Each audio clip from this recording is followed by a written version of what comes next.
What is going on, guys? My name is Atlantis, and welcome back to Ice and Fire, the Bestiary. Now, for today's episode, we're going to be going over the Sea Serpent. Now, if you're new to the series, welcome. And what this series is it's based on this book right here in the Ice and Fire mod. Now, this is the Bestiary, and it's a guidebook that gives you a basic rundown of everything you need to know about the mod. Just gives you a basic idea of things. There's different tabs in here for everything else.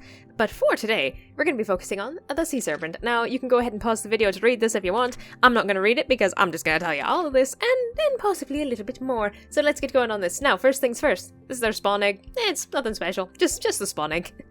Moving right along, there are 7 different varieties of sea serpents. There are 7 different colors. You've got green.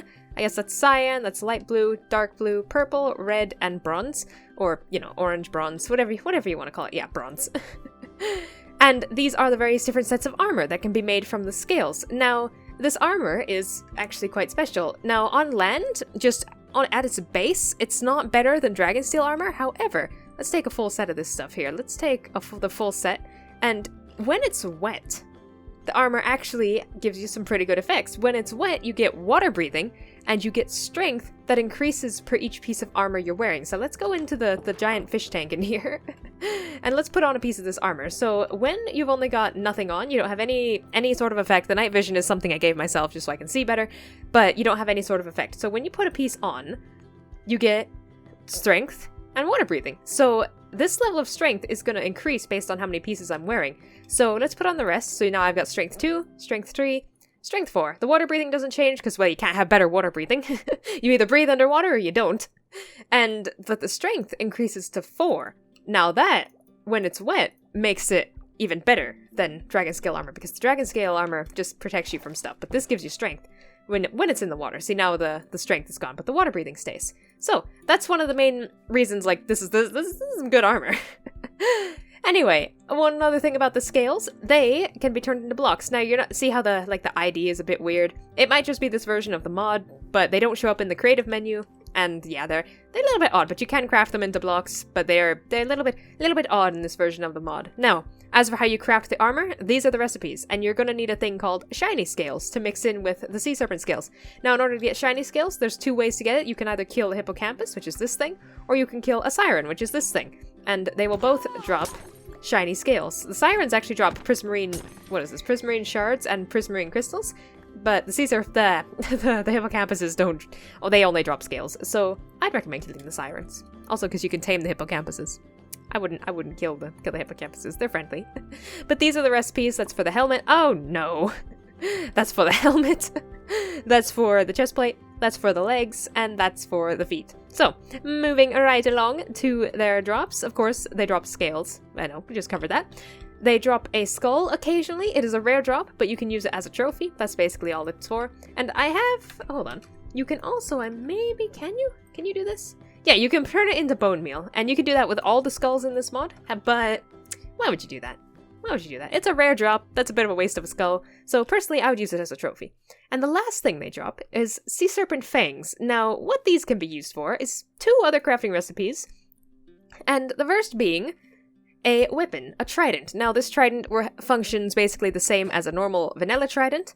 However, it does more damage, and it's a very strong weapon. But you can enchant it the same as a normal trident. You can yeet it the same way as a normal trident. It's basically just a better version of a vanilla trident. And it's not that hard to craft either. You just need a dragon bone, which I've covered how to get in previous episodes. You need 2 sea serpent scales, which again, not all that hard to get. You need a diamond, and you need 3 sea serpent fangs, which they're honestly not that hard to get. Now, moving right along to the other thing that can be crafted. This is a tide arrow. So let me grab a bow. Let's get a bow here, and let's go into our fish tank again. Now, what this does is basically this arrow is unaffected by water. So if you've got a normal arrow, shooting underwater is going to make the arrows slow down. So let's just get a normal arrow real quick. And see, if you shoot this underwater, it drops down like that. But if we get the tide arrow, it doesn't slow down, it just keeps going. And you can just shoot, wherever you shoot is where it's going to go. So there you go. Now you've got an arrow that works quite well underwater. So let me show you the recipe for it, and let's see, get out of the tank. Close.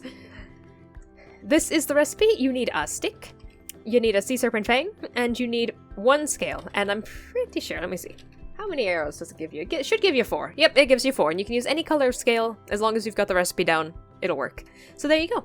That's basically the rundown of, you know, the sea serpent bits. So let's go ahead and do a little bit more like detailing on them. So they can't be tamed. They do not tame. You can't tame these things. They are purely there to make your life in the ocean more miserable. But they do get rather big, so keep that in mind. One that's this big can easily one-shot you, so I'd recommend being very careful if you see them in the ocean. And they will attack you, I can promise you that. Let me see. Game mode. Survival. Oh, yep. You see what I mean? Oh god, now we're at my dragon area. But you see what I mean? They're deadly. Don't mess with them unless you've got some decent gear. But anyway, there's not much to cover on sea serpents. They can't be tamed, but they're very useful if you kill them. You could maybe try and put them in a giant fish tank like I did. I don't know. But gee, that's about all there is to cover on them. So anyway, if you guys enjoyed, please leave a like on the video. If you really enjoyed, be sure to subscribe. And yeah, that's about it. If I missed anything, please let me know. And please, like, I want this to be educational. I don't want it to be misleading. So please let me know if I missed anything. But yeah, that's it for this episode. So I'll see you guys in the next episode. Bye!